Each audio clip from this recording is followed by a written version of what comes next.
Hello student, এডুব্লুমসের learning প্ল্যাটফর্মে আবারও সকলকে স্বাগত জানাই। আজকের যে ভিডিওটা আমি করছি সেটা কিন্তু পড়াশুনো সংক্রান্ত কোনো ভিডিওই নয়। আজকের ভিডিওটা মূলত তোমাদেরকে সাবধান করে দেওয়ার জন্য। এই মুহূর্তে গোটা ভারতবর্ষ জুড়ে একটা ফিনান্সিয়াল ডাউনটার্ন চলছে এবং যখনই ফিনান্সিয়াল ডাউনটার্ন বা অর্থনৈতিক মন্দা চালু হয় তখনই অশুভ শক্তিগুলো জেগে ওঠে এবং তোমরা দেখতে পাচ্ছ এই সময়ে প্রশ্ন জাল হওয়া, প্রশ্ন চুরি হওয়া সংক্রান্ত পরীক্ষা ঘটিত নানা রকম দুর্নীতি কিন্তু সামনে আসছে।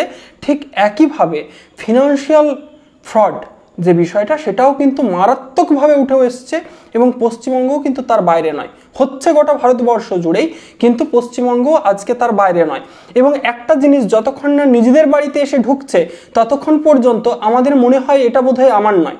তাই চোখ বন্ধ করে থাকা নয়, ভিডিওটাকে অবশ্যই অন্যান্যদের সঙ্গে শেয়ার করবে, তাতে সে এডুব্লুমসের ছাত্র হোক, একই পপুলেশনের লোকজন হোক অথবা না হোক। আমার মনে হলো যে এই বিষয়টা আমার পরিবারভুক্ত সকলকে জানিয়ে দেওয়া উচিত, কারণ এটা অলরেডি আমাদের এডুব্লুমস পরিবারের বেশ কয়েকজনের সঙ্গে ঘটে গেছে। ইনফ্যাক্ট আজকেও একটা ঘটনা ঘটেছে, যে কারণে আরও বেশি করে আমার মনে হলো যে অন্ততপক্ষে কিছু মানুষের কাছে আমি এই ভিডিওর মাধ্যমে পৌঁছাতে পারবো। আচ্ছা, তোমাদেরকে বলি যে এই মুহূর্তে আমি যেমনটা বললাম যে ফিনান্সিয়াল ডাউনটার্নের কারণে একটা ফিনান্সিয়াল ফ্রডের জায়গা পশ্চিমবঙ্গে ভীষণভাবে তৈরি হয়েছে। তিনটে ক্ষেত্রে মূলত আমাদের কাছে ডিটেক্ট হয়েছে, বিভিন্ন সোশ্যাল মিডিয়া থেকে অথবা সরাসরি আমাদের ছাত্রছাত্রীদের সঙ্গে ঘটে যাওয়া তিনটে ঘটনার কথা আমি ছোট্ট করে তোমাদেরকে বলবো। প্রথমত আজকেই সন্ধেবেলা সোনু সুদ, তোমরা নাম শুনেছ? সোনু সুদ নিশ্চয়ই নাম শুনেছ। সোনু সুদ হচ্ছে বিখ্যাত ফিল্ম তারকা, এবার তিনি প্রচুর দান ধ্যান করে থাকেন। এই মুহূর্তে একটি ছাত্রের বাড়িতে ফোন যায় এবং তাকে বলা হয়, তার ফিনান্সিয়াল ক্রাইসিস ছিল সেই ছাত্রের, তাকে বলা হয় যে তোমাদেরকে ফিনান্সিয়ালি সাহায্য করা হবে এবং করবার জন্য খুব উদ্গ্রীব হচ্ছেন সোনু সুদ। আমরা সোনু সুদের টিম থেকে কথা বলছি এবং তার জন্য একটা অ্যামাউন্ট আপনাদেরকে দিতে হবে।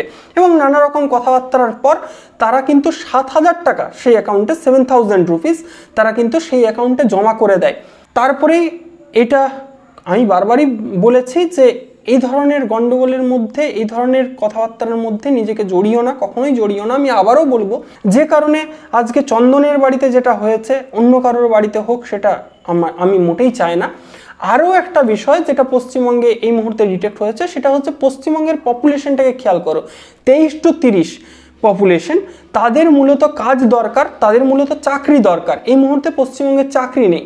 এই চাকরির টোপ খুব কনভিন্সিং ওয়েতে যদি কোনো ছাত্র বা কোনো ছাত্রীর কাছে দেওয়া হচ্ছে, সে কিন্তু তাৎক্ষণিকভাবে মনে করছে যে তার বোধহয় একটা চাকরি তাকে সত্যি সত্যি দেওয়া হবে এবং সেই চাকরির নাম করে বেশ কিছু টাকা অ্যাকাউন্টে নিয়ে নেওয়া হচ্ছে।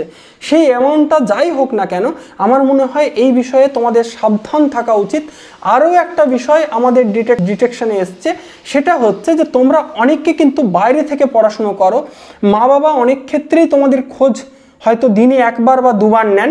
কাজের ক্ষেত্রে বাইরে থাকো, পড়াশুনোর সূত্রে বাইরে থাকো, যে সূত্রেই বাইরে থাকো না কেন, সেক্ষেত্রে অবশ্যই তোমরা মা বাবাকে জানিয়ে রাখো এরকম একটা ঘটনা কিন্তু ঘটছে। উচ্চপদস্থ পুলিশ অফিসারের নাম করে ফোন করা হচ্ছে এবং বলা হচ্ছে, জানেন আপনার ছেলে কি করেছে, আপনার মেয়ে কি করেছে, আমরা ধরেছি আপনার মেয়েকে কোনো বড় রকম ফ্রড করতে গিয়ে বা বড় রকম কোনো দুষ্টচক্রের সঙ্গে জড়িয়ে আমরা গ্রেপ্তার করেছি। এই মুহূর্তে তারপর একটা রফার গল্প আসবে, সেখানে একটা টাকা পয়সার গল্প আসবে। তো যাই হোক, মা বাবাকে তোমাদের উপর বিশ্বাস রাখতে বলো এবং এই ধরনের কোনো কাজে তোমরা অবশ্যই জড়িয়ে পড়বে না এবং সেটা তোমার মা বাবাকেও জানিয়ে রাখো যে এই ধরনের যদি ফোন আসে তাহলে যেন তারা এই কথাটাই বলেন যে আপনারা এই বিষয় নিয়ে লোকাল থানাকে কগনিজেন্স দিন, লোকাল থানা আমাদেরকে জানাক, আমাদেরকে ইনফর্ম করুক, আমরা লোকাল থানাতে গিয়ে উকিল নিয়ে যাব এবং সেখানে আমাদের ছেলের নামে বা আমার মেয়ের নামে কি কি চার্জ লেগেছে, সেই চার্জের ভিত্তিতে কি কি আইনি প্রসিডিওর আছে, সে সমস্ত আমরা গিয়ে সেখানে মিটিয়ে আসব। ফোনে কোনো রকম যেন তাদেরকে কোনো ইনফরমেশন, কোনো টাকা পয়সা কিচ্ছু যেন তাদেরকে না পাঠানো হয়। আরও একটা বিষয়ে তোমরা সতর্ক থাকো যে এখন ভারতের পপুলেশন কিন্তু ইউপিআই ইউজ করে। ইউপিআই অনেকটা সুবিধা আমাদের জন্য এনে দিয়েছে, কিন্তু এর কিছু অসুবিধাও রয়েছে।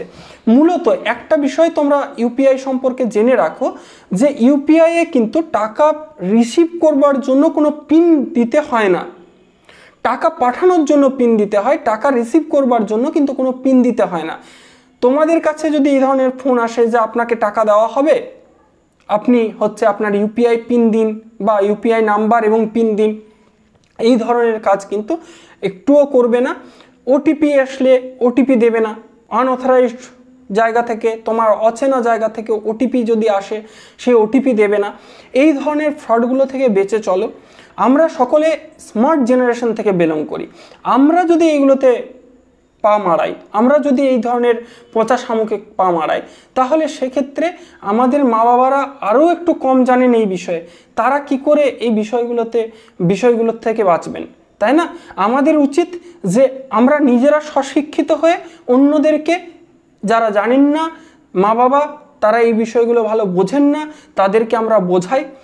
এবং একটা বিষয় জেনে রেখো যে কেউ তোমাকে, এই পৃথিবীতে কেউ তোমাকে বিনা শ্রমে, হয় তুমি তাকে কোনো প্রোডাক্ট বিক্রি করবে, নয় তাকে কোনো সার্ভিস দেবে এবং তার বিনিময়ে তুমি তার কাছ থেকে কিছু টাকা পাবে। এটাই দীর্ঘদিন ধরে পৃথিবীর রুল।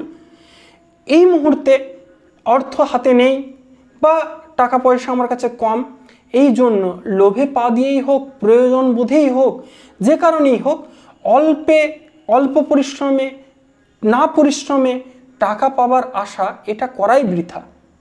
এই ধরনের ফাঁদে পা দিও না। ভীষণভাবে হচ্ছে এইগুলো পশ্চিমবঙ্গে এই মুহূর্তে, তো এইগুলোর থেকে বেঁচে থাকো, এটুকুই অনুরোধ। আর ভিডিওটাকে লাইক করো, না করো, অন্তত শেয়ার করো, যাতে বেশিরভাগ মানুষের কাছে এটা পৌঁছাতে পারে, আমার বার্তাটা পৌঁছাতে পারে।